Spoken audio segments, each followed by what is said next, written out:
Guys नए हैं तो चैनल सब्सक्राइब करें रोज नई घोस्ट वीडियो के लिए। एक हिल स्टेशन जाने के रास्ते में अगर एक सुरंग पड़ती हो तो इंसान उसके बारे में सुन के शायद ही कुछ अलग सोचने की सोच रख पाएगा, लेकिन हिंदुस्तान में एक ऐसी सुरंग भी है जो कि भूतों का घर माना जाता है। उस सुरंग से ट्रेन निकले तो जिन्होंने उसके बारे में सुन रखा है वो आंखें बंद रख के गुजरना ही वहां से पसंद करते हैं, और जिन्हें ऐसी चीजों को पढ़ने की और जानने की आदत हो उन्हें ये डरावना नहीं बहुत ही एक्साइटिंग लगता है। अतुल भी ऐसे ही लोगों में से एक था, पैरानॉर्मल रिसर्चर, ऐसे ही जगहों और कहानियों का शौकीन। कई जगहें घूमी थी उसने, और जब इस जगह के बारे में उसने सुना तो वो यहां भी एक बार आकर देखना चाहता था। उसने तुरंत अपना बैग वगैरह पैक किया, नाइट विजन का सामान, कैमरा, रिकॉर्डर वगैरह सभी कुछ पैक करके निकल पड़ा अपनी मंजिल की ओर। टनल तक आने के लिए एक गांव से होकर गुजरना पड़ता है। वहां से होकर आते आते एक आध बार किसी से पूछताछ करने की कोशिश की तो किसी ने भी जवाब देने से या कुछ भी कहने से साफ साफ मना कर दिया। कईयों ने उसे भी मना किया वहां जाने से, लेकिन अतुल टनल के पास अपना सारा जरूरी सामान लेकर पहुंचा। गिट्टियों पर चलता हुआ अतुल सुरंग के अंदर गया तो उसने पाया कि बेहद ठंडी हवा जो अभी तक बह रही थी वो उस सुरंग में घुसते के साथ ही एक अजीब सी आवाज में बदल गई। पहुंच के सुरंग के मुहाने से तकरीबन 20 मीटर अंदर उसने सबसे पहले 2 कैमरास लगाए जो टेम्परेचर गिरते ही फ्लैश के साथ फोटो लेते थे, और उसके बाद दीवार से सटकर आगे की ओर चलने लगा। सुरंग के अंदर खूब अंधेरा था और एक अजीब सी हवा की आवाज और सीलन जैसी महक थी पूरे सुरंग के अंदर। 1-2 जगहों से पानी भी चू रहा था। अतुल ने सुरंग के इस छोर से उस छोर तक देखा और फिर चिल्लाया, कोई है क्या यहाँ? अरे मैंने बड़े किस्से सुन रखे हैं यहाँ के, कोई हो तो जवाब दो। कोई है क्या यहाँ? अतुल को अपनी ही आवाज पलटकर सुनाई दी। अतुल मुस्कुराया और थोड़ा आगे बढ़ा। तकरीबन कुछ 3-4 मिनट ही हुए होंगे उसे आगे बढ़े हुए। सुरंग का दूसरा मुहाना ज्यादा दूर नहीं था जब उसे उसके सवाल का जवाब एक नहीं कई बार मिला।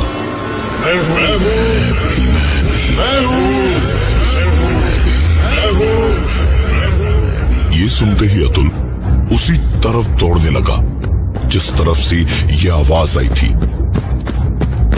दौड़ते दौड़ते अतुल थोड़ा ही आगे गया था जब अचानक रेल की पटरियों में हरकत हुई और अतुल का पैर उसमें फंस गया। अतुल अपना पैर छुड़ाने की कोशिश में लग गया। लाख खींचा उसने अपने पैर को, लेकिन कोई फायदा नहीं हुआ।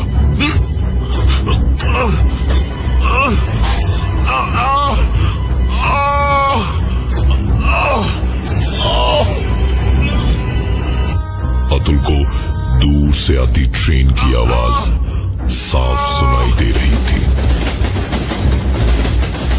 ट्रेन धीरे धीरे करीब आ रही थी और अतुल का पैर लाख कोशिशों के बावजूद निकल नहीं पा रहा था। भारी भरकम हजारों टन वजन की ट्रेन की सिर्फ आवाज ही नहीं बल्कि उसके आने की हवा भी बहुत तेज होती जा रही थी। ट्रेन जब बेहद करीब थी, अतुल ने अपनी हार मान ली थी। ट्रेन हॉर्न मारती हुई बिल्कुल ऐसा लगा जैसे अतुल के ऊपर से गुजरती हुई चली गई।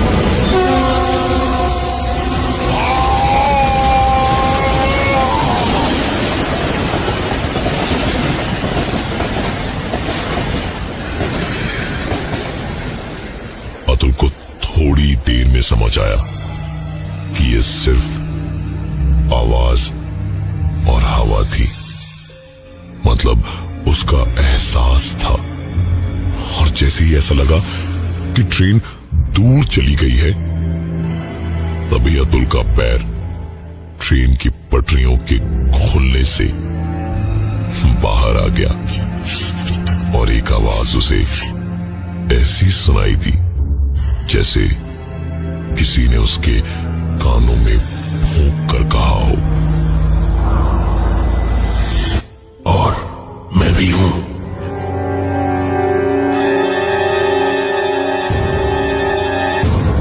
अतुल का पैर जैसे ही पटरियों से छूटकर अपने आप निकला तो अतुल सीधा वहां से उल्टी तरफ बाहर की ओर भागा, क्योंकि पहली आवाज वहीं से आई थी। भागता हुआ वहां पहुंचे इससे पहले ही उसे लगा जैसे पीछे से कोई और भी दौड़ता हुआ आ रहा है। अतुल ने रुककर जैसे ही पीछे देखा तो एक जोरदार चीख की आवाज आई।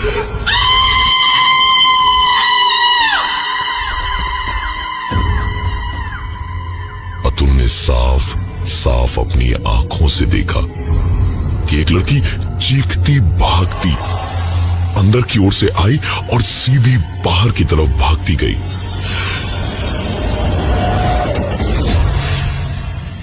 लेकिन अंधेरे में ही ठीक उसके चीख की आवाज की तरह वो लड़की भी उस अंधेरे में कहीं खो गई।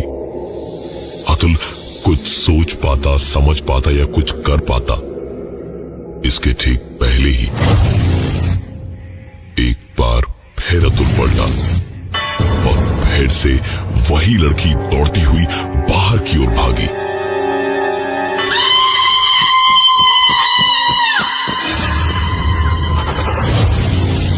और एक बार फिर से उसी गुप्त अंधेरे में उसकी आवाज और वो दोनों कहीं गुम हो गए।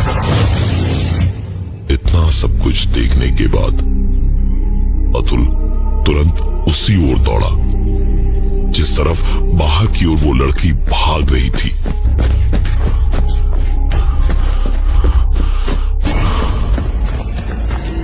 और सुरंग के बाहर निकलते ही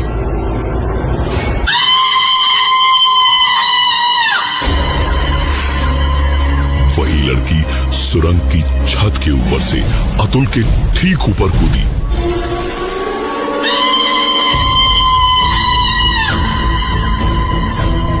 लेकिन नीचे गिरी नहीं।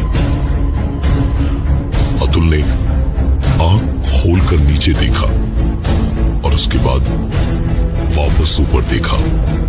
वो लड़की उसे कहीं भी दिखाई नहीं दी। ये सब कुछ देखने के बाद अपने कैमरास वापस लेने अतुल हिम्मत करके टनल के अंदर भागा।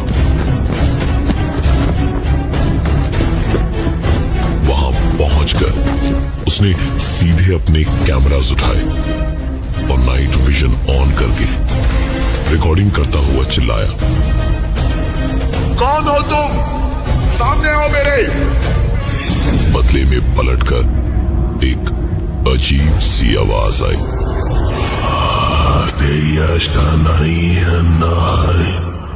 आवाज जो भी थी, क्या कह रही थी समझ में नहीं आया अतुल को।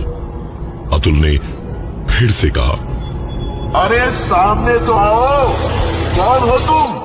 अतुल के इतना कहने के बाद एक आवाज फिर से आई,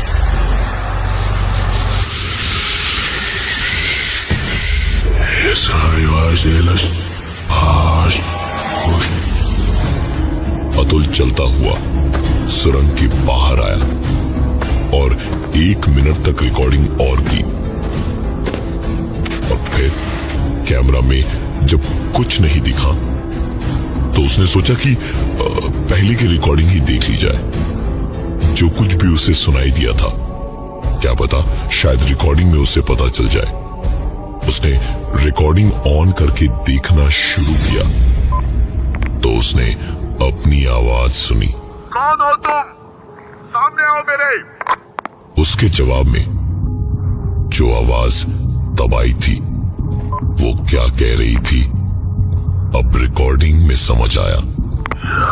नहीं आना चाहिए था। आगे एक बार फिर अतुल की आवाज आई। अरे सामने तो आओ। कौन हो तुम? उस आवाज का जवाब एक बार फिर समझ आया।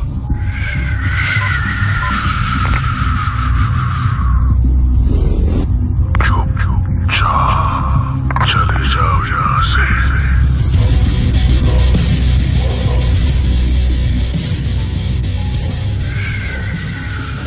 अतुल ने जैसे ही ये सुना उसने तुरंत एक कैमरा सुरंग के मुहाने पे लगा के ऑटो शॉट मोड पे ऑन कर दिया।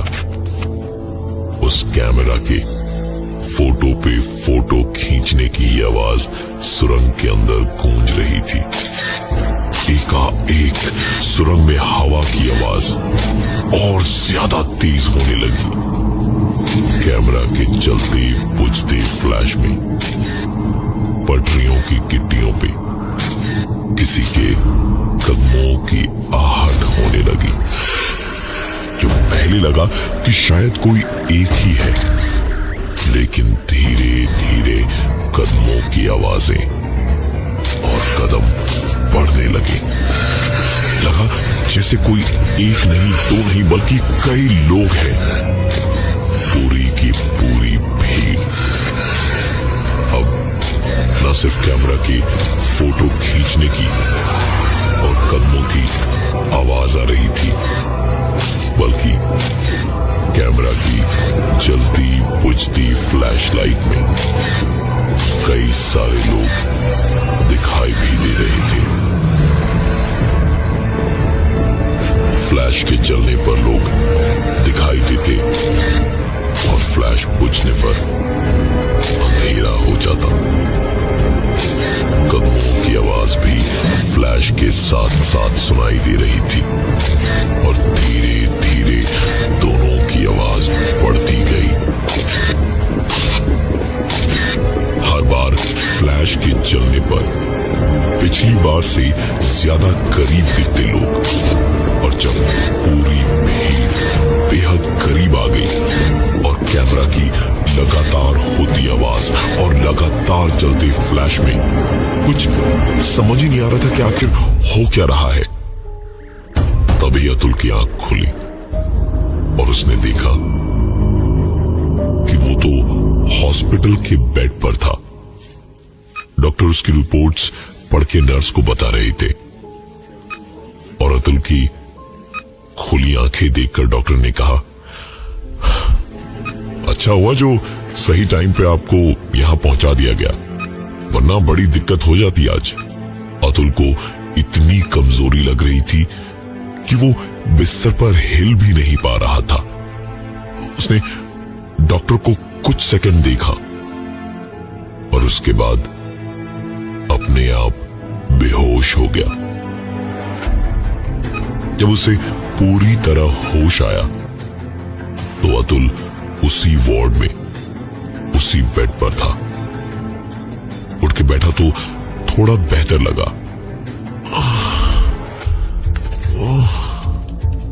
बाथरूम की ओर उठकर अतुल जैसे ही जाने को हुआ तो उसे चक्कर आने लगे, लेकिन उसके बावजूद पूरी हिम्मत जुटाकर वो उस ओर गया। अंदर हाथ मुंह धोने लगा तो अतुल को एक जानी पहचानी सी आवाज सुनाई देने लगी।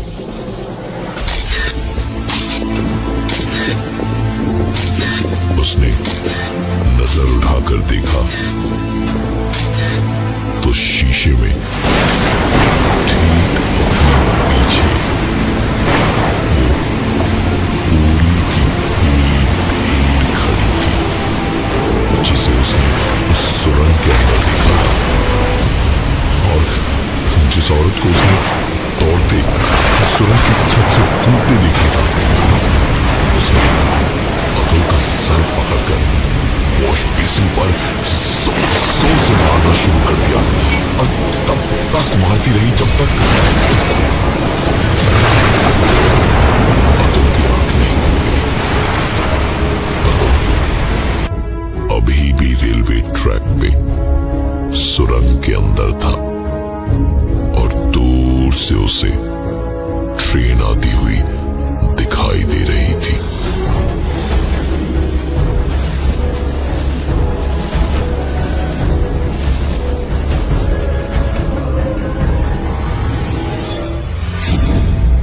अतुल की समझ में नहीं आ रहा था कि आखिर ये सब हो क्या रहा है, लेकिन किसी भी हालत में उसे वहां से निकलना था। उसने अपना सारा सामान बैग में लिया और टॉर्च जलाए हुए सुरंग की दूसरी तरफ भागने लगा। भागते भागते बीच रास्ते में वापस पानी टपकने की आवाज एक बार फिर से होने लगी। हाथों में लिया हुआ कैमरा अचानक अपने आप क्लिक करने लगा और पॉकेट में रखे ऑडियो प्लेयर में रिकॉर्ड की हुई आवाजें अपने आप चलने लगी। अतुल ने साफ साफ सुना कि कोई उससे कह रहा था, देर कर दी तुमने, पहले ही कहा था चले जाओ, लेकिन तुम नहीं मानी, अब सजा मिलेगी। अतुल ने भागने में दिक्कत ना हो इसलिए वजन कम करना शुरू किया। कैमरा और स्टैंड का बैग तुरंत उसने फेंक दिया और दौड़ते वक्त कैमरा उसके हाथ से गिरा, पर उसकी हिम्मत नहीं हुई कि उसे दोबारा उठाए, क्योंकि वो वहां से बस अपनी जान बचाकर भागना चाहता था। जैसे ही कैमरा गिरा, उसके बाद से और उसके पीछे से फोटो खींचने की आवाजें आती रही और फ्लैश लगातार चमकती रही। टॉर्च की बैटरी कम होने की वजह से धीमे धीमे चल रही थी और पीछे से कैमरा की फ्लैश लाइट से ही जितना दिख रहा था उसी में अतुल भागे जा रहा था। भागते भागते अब अतुल सुरंग से निकलने ही वाला था, बस कुछ और कदम ही बाकी थे कि अतुल ने एक बार पीछे मुड़ के देखा तो कैमरा की फ्लैश में उसने देखा वही औरत दौड़ती और चीखती हुई उसकी ओर आ रही थी। लेकिन अतुल के मन में इस बात की शांति थी कि अब 7 या 8 कदम में ही वो इस सुरंग से बाहर निकल जाएगा। अतुल जो अब तक पीछे की ओर देखता हुआ दौड़ रहा था, जब सामने पलटा तो जोर से एक दीवार से लड़ा और चोट खाकर पटरी पे गिर पड़ा। सुरंग के बाहर निकलने का कोई भी रास्ता उसे दिखाई नहीं दे रहा था। सामने उसके थी तो बस एक दीवार। अतुल अपनी सारी हिम्मत हार चुका था और ठीक तभी एक आवाज और हुई और फिर एक बार अतुल के पैर पटरियों में फंस गए।